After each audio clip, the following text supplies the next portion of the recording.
আসসালামু আলাইকুম। কেমন আছেন সবাই? আশা করি সবাই খুব ভালো আছেন। আজকের এই ক্লাসে আমরা দশমিক সংখ্যা পদ্ধতি থেকে কিভাবে বাইনারি সংখ্যা পদ্ধতিতে রূপান্তর করতে হয় সেই বিষয়টা নিয়ে আলোচনা করব। সংখ্যা পদ্ধতির এই রূপান্তর সম্বন্ধে জানতে হলে আপনাকে আগেই জানতে হবে কোন পদ্ধতির বেজ কত। যেমন দশমিক সংখ্যা পদ্ধতির বেজ হচ্ছে 10, একই রকমভাবে বাইনারি সংখ্যা পদ্ধতির বেজ হচ্ছে 2, তারপর অক্টাল পদ্ধতির বেজ হচ্ছে 8 এবং হেক্সাডেসিমাল পদ্ধতির বেজ হচ্ছে 16। যখন আপনার এই বেসগুলো জানা থাকবে তখন আপনি খুব সহজেই এই রূপান্তরগুলো করতে পারবেন। শুধু নিয়মটা জানতে হবে। দেখেন, এখানে আমি দশমিক সংখ্যা পদ্ধতির একটা মান নিয়েছি, সেটা হচ্ছে 25। এই 25 দশমিক সংখ্যাটাকে আমরা বাইনারি সংখ্যায় কনভার্ট করব। কনভার্ট করার আগে আমাদের প্রসেসটা জানতে হবে। প্রসেসটা হচ্ছে দশমিক সংখ্যা পদ্ধতি থেকে আপনি যে কোনো পদ্ধতিতেই যান না কেন, সেই পদ্ধতির বেস দিয়ে আপনার ওই সংখ্যাটাকে ভাগ করতে হবে। লাইক আপনি যদি দশমিক সংখ্যা থেকে অক্টাল পদ্ধতিতে যেতে চান, তাহলে আপনাকে ওই দশমিকের ওই সংখ্যাটাকে 8 দিয়ে ভাগ করতে করতে যতক্ষণ না পর্যন্ত 0 ভাগশেষ আসছে ততক্ষণ পর্যন্ত ভাগ করতে থাকতে হবে। তাহলে আমরা যেহেতু বাইনারিতে কনভার্ট করব, তাহলে আমরা 2 দিয়ে ভাগ করব। দেখেন, সংখ্যাটা হচ্ছে 25। এটাকে যদি আমরা 2 দিয়ে ভাগ করি তাহলে কি হয় দেখেন, 25কে 2 দিয়ে ভাগ করলে মানে 2 25-এর ভিতর যায় হচ্ছে 12 বার, 12 দুগুণে 24, তাহলে 12 বার। আর হাতে থাকে হচ্ছে অবশিষ্ট থাকে হচ্ছে কত, 1। এখানে লিখবেন 1, এখানে এই পাশে টান দিয়ে এখানে 1 লিখবেন। একই রকম ভাবে এখানে আবার যদি ভাগ করি 2 দিয়ে, তাহলে এখানে হয় 6 দুগুণে 12, 6।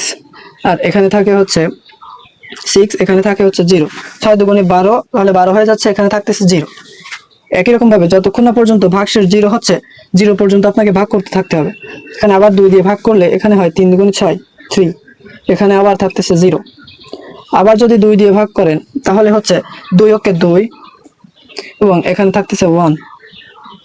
এবার আবার যদি 2 দিয়ে ভাগ করেন তাহলে 2 একের ভিতর যায় না, এজন্য 2 ইন্টু 0 করলে হয় 0, এই পাশে থাকে হচ্ছে 1।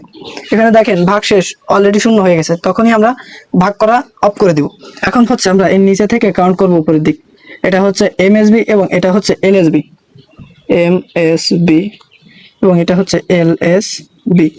এমএসবি মানে হচ্ছে মোস্ট সিগনিফিক্যান্ট বিট এবং এই এলএসবি হচ্ছে least significant bit. Most significant বিটটা আগে দিয়ে থাকি আমরা সাধারণত।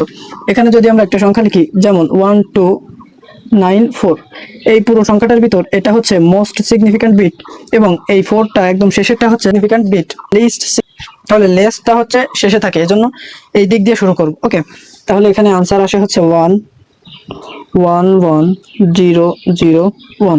এটাই হচ্ছে বাইনারিতে রূপান্তর। তাহলে আপনারা এখন লিখতে পারবেন 25-এর দশমিক সমান 110012।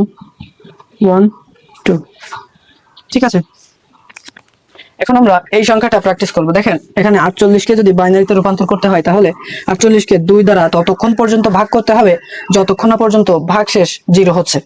ওকে, তো চলেন ভাগ করি।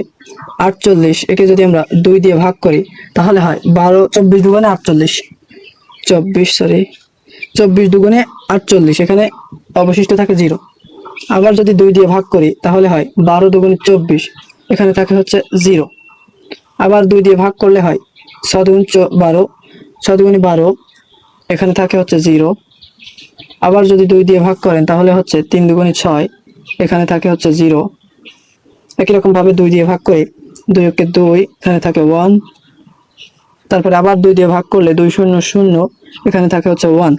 এখান থেকে এদিক যাব নিচ থেকে উপরে, তাহলে আনসারটা আসে অতএব 48 দশমিক সংখ্যাকে বাইনারিতে রূপান্তর করলে হয় 110000 and this is the answer. তো আপনারা বাসায় 65 এই দশমিক সংখ্যাটাকে বাইনারিতে কনভার্ট করে কমেন্টে জানিয়ে দেবেন।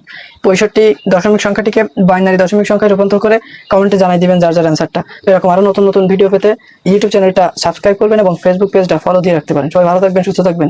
দেখা হবে এরকম নতুন কোনো ভিডিওতে। আল্লাহ হাফেজ।